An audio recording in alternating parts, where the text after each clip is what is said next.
Hi, I'm Justin Lam. I'm a data scientist and graduate of University of British Columbia with a Bachelor's of Science in Chemistry, Life Science, and Math. Today, we're going to be summarizing the podcast Controlling Sugar Cravings and Metabolism with Science-Based Tools by Dr. Andrew Huberman. Huberman talks about the mechanisms of sugar and how it works in the brain and the body, how it affects us, what causes cravings, and what to do about those cravings. So, sugar. Sugar impacts the brain and the body using two mechanisms. The first mechanism is that sweet taste that we all know and love. Most people enjoy sweet over bitter tastes. Sugar is extremely reinforcing, meaning the trigger of neurons from eating sugar make us want to consume more of that sweet substance as well as other substances. The second way that we crave sugar is in the nutritive content, independent of that sweetness. So basically it's a subconscious feeling that we want to eat something regardless of how it tastes because it has a sugar content. We'll go into more detail about that later on. So sugar itself is not bad, but ingesting a lot of high fructose corn syrup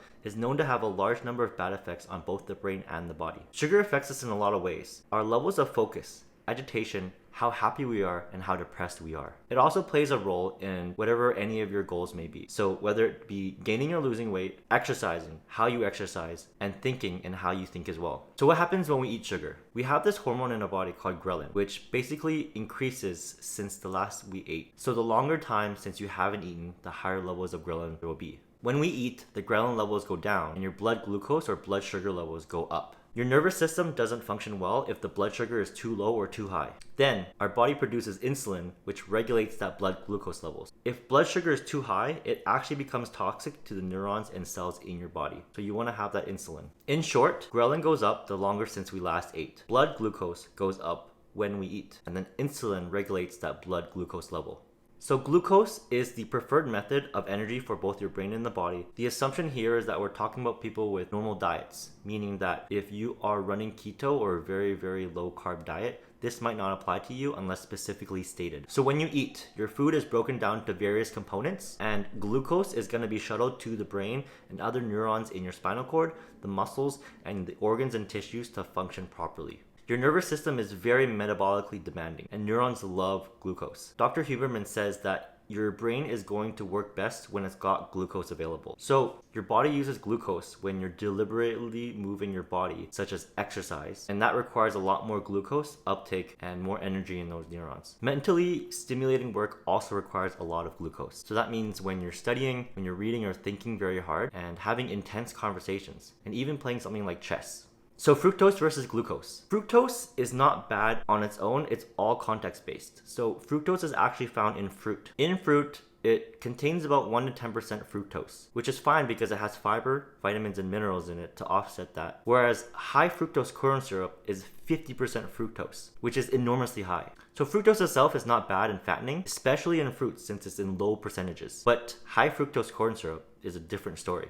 So the reason why fructose is different than glucose is because it's handled differently in your body. The fructose needs to be converted to glucose in your liver, but that fructose has the ability to reduce certain hormones and peptides whose main job is to reduce ghrelin. That means fructose can increase ghrelin, which increases hunger. So fructose shifts our brain to become hungrier regardless of how many calories we've already eaten. So if you're trying to lose weight, you should probably cut fructose from your diet.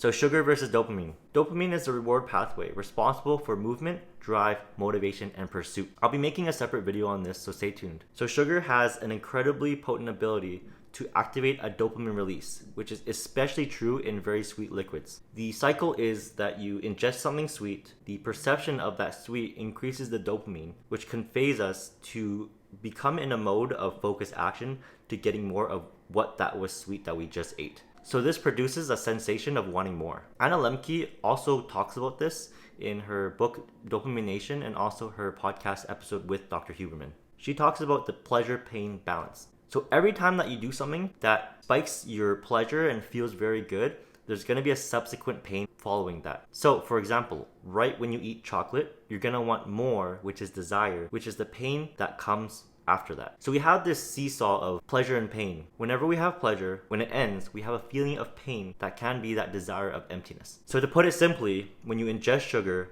a cascade of things happen that make you desire that sweet thing more. That's the conscious pathway that we just talked about. So the second way that we crave sugar is that nutritive effect. So basically, when you see a donut and you're craving it, you're not just craving the taste of it, but also your body is sending you signals to eat that donut based on the nutritive content.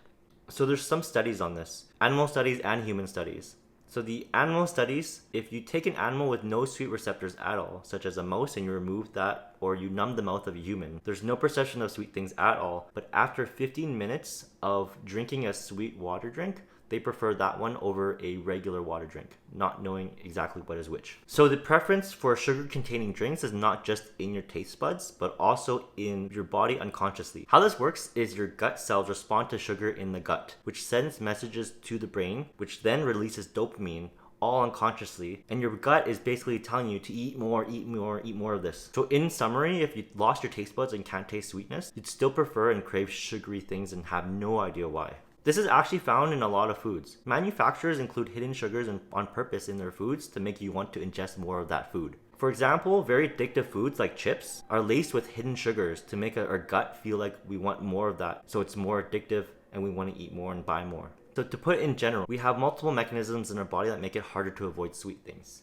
So we talked about how sugar makes sugar and other food more appetizing. We talked about how the conscious taste of sugar releases dopamine, and our gut unconsciously telling us, sending more signals to our body that we want more sugar. There's actually a third mechanism in our body that makes us crave sugar. So when you burn the glucose in your brain and the body, that actually creates more desire to eat more sweet things. So then you have 3 different ways that your body craves sugar. So how do we blunt those sugar cravings? It's important to note what our glycemic index of a food is. This basically measures how fast your blood sugar rises after eating that particular food by itself. So for example, ingesting fat and lipids. So basically a higher glycemic index means that your blood sugar spikes higher, and a lower glycemic index spikes your sugar levels a lot lower. Ingesting fat and lipids reduces the glycemic index of other foods. So for example, ice cream has a lower glycemic index than table sugar because of all the fats that it has inside of it.